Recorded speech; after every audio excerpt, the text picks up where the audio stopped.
got so motherfucking design on right now. Bring it down, bring it down, bring it down. I got 3 whole thoughts to Banyak orang beranggapan bahwa ilmu ekonomi itu adalah ilmu tentang mengolah keuangan, sehingga ilmu ekonomi identik dengan uang. Apakah benar? Mari kita cari tahu. Secara harfiah, ekonomi berasal dari bahasa Yunani, yaitu oikos dan nomos. Oikos berarti rumah tangga, nomos berarti aturan, hukum, dan pengelolaan. Jadi secara harfiah, ekonomi adalah pengelolaan rumah tangga.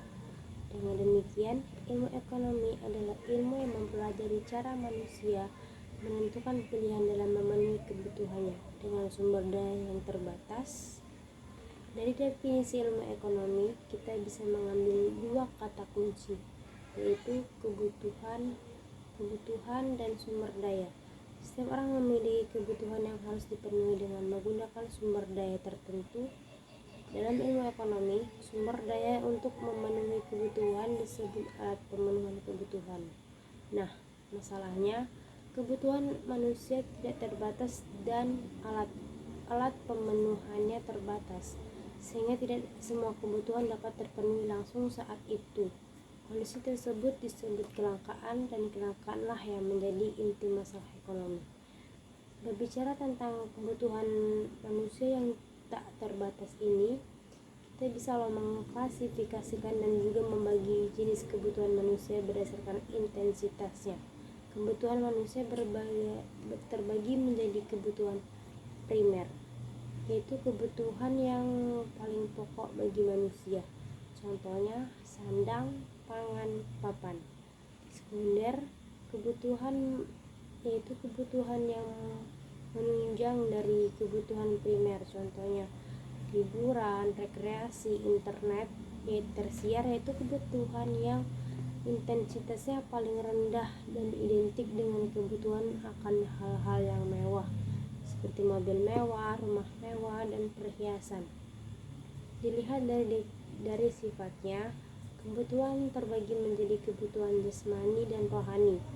Kebutuhan jasmani itu semua kebutuhan yang perlu dipenuhi agar manusia bisa mempertahankan kondisi fisik tubuhnya, seperti makan, minum, tidur, dan olahraga. Sedangkan kebutuhan rohani adalah kebutuhan yang menyangkut psikis atau jiwa, contohnya rekreasi, musik, film, dan ibadah. Adapun menurut subjeknya, kebutuhan terdiri dari kebutuhan individu dan kebutuhan kelompok. Berdasarkan waktunya, kebutuhan manusia ternyata terbagi menjadi kebutuhan sekarang dan masa depan. Kebutuhan sekarang itu segera dipenuhi, sangat penting dan mendesak. Kalau kebutuhan masa depan, itu pengorbanannya dimulai dari kita dan dari sekarang. Gini ya, supaya kamu tahu apa yang dimaksud dengan permintaan, kamu harus menempati diri menjadi seorang pembeli atau konsumen. Karena kalau didefinisiin permintaan atau demand merupakan jumlah barang atau jasa yang dibeli masyarakat pada harga dan waktu tertentu.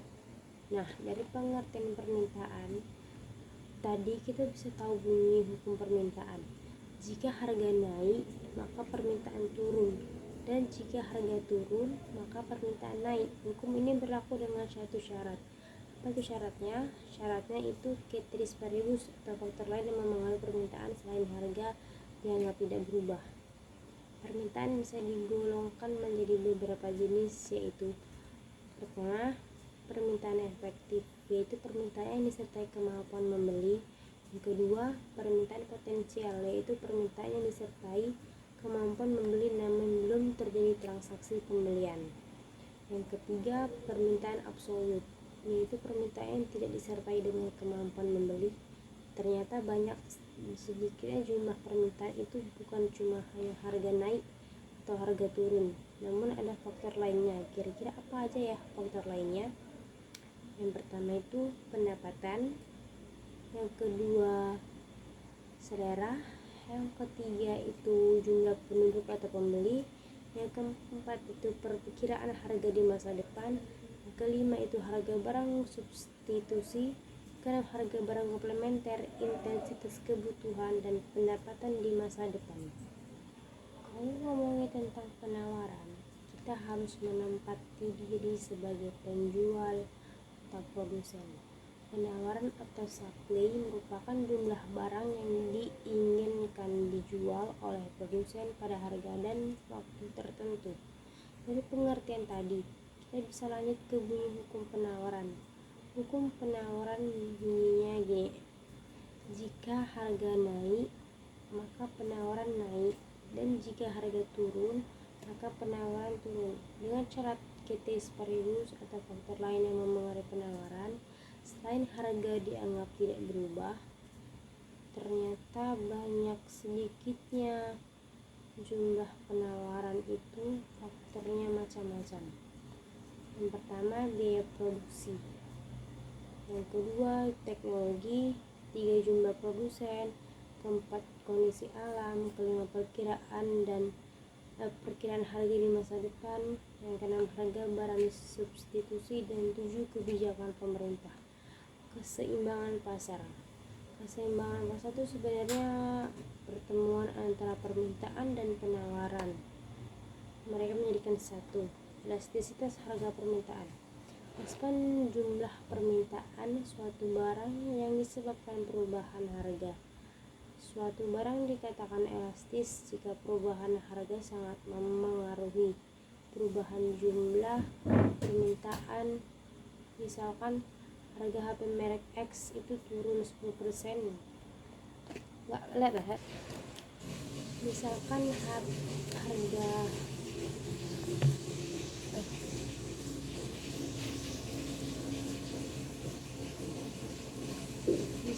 harga HP merek X itu turun 10%. Nah, permintaannya di 15%, sedangkan suatu barang dikatakan elastis jika perubahan harga itu tidak terlalu mempengaruhi perubahan jumlah permintaan. Misalnya gini, kenaikan harga beras 10% menyebabkan penurunan permintaan. Beras sebesar 2%, faktor yang dapat memengaruhi elastisitas permintaan. Yang pertama itu kategori barang. Semakin pokok suatu barang bagi konsumen, maka cenderung inelastis karena konsumen mau gak mau tetap harus beli walaupun harganya naik. Contohnya kayak kebutuhan pokok dan sebaliknya. Contohnya barang elektronik.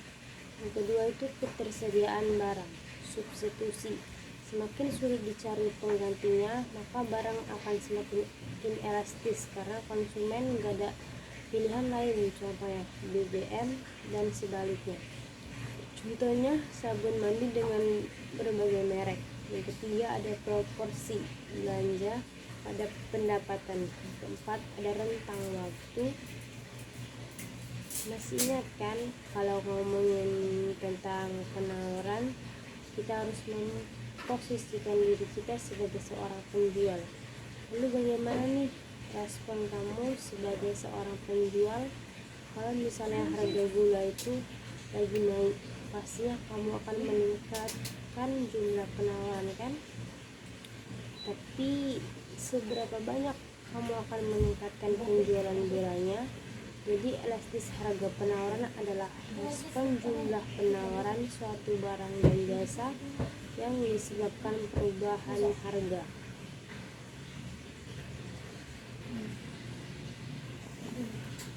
Suatu barang dikatakan elastis jika perubahan harga sangat memengaruhi perubahan jumlah barang. Suatu barang dikatakan elastis jika perubahan harga sangat memengaruhi perubahan jumlah barang atau jasa yang ditawarkan. Sedangkan suatu barang atau jasa dikatakan inelastis jika perubahan harga tidak terlalu memengaruhi perubahan jumlah barang atau jasa yang ditawarkan. Ada beberapa faktor yang mempengaruhi. Yang pertama, biaya produksi. Nah, semakin mahal biaya produksi, maka penawaran suatu barang atau jasa cenderung inelastis. Contohnya mobil mewah. Semakin rendah biaya produksi, maka penawaran suatu barang atau jasa cenderung elastis. Contohnya tisu. 2. Rentang waktu. Rentang waktu produksi semakin singkat, rentang waktu produksi, maka penawaran barang atau jasa semakin elastis dan sebaliknya. Semakin lama waktu produksi, penawaran barang atau jasa semakin inelastis. Yang ketiga, produksi. Semakin canggih teknologi produksi, maka penawaran barang dan jasa semakin elastis. Kamu pasti nggak asing kan, tiap hari manusia terus selalu melakukan kegiatan untuk memenuhi kebutuhannya. Ya, kegiatan ini disebut kegiatan ekonomi. Jadi kegiatan produksi adalah kegiatan menghasilkan dan menambah nilai jual suatu barang dan jasa. Orang yang melakukan kegiatan produksi disebut produsen. Tujuan produksi adalah menghasilkan barang dan jasa, mencari keuntungan. Untuk memproduksi suatu barang dibutuhkan faktor produksi, yaitu sumber daya alam, sumber daya manusia, sumber daya modal, dan kewirausahaan. Sekian materi pengantar ilmu ekonomi dari saya akhiri dengan Assalamualaikum warahmatullahi wabarakatuh.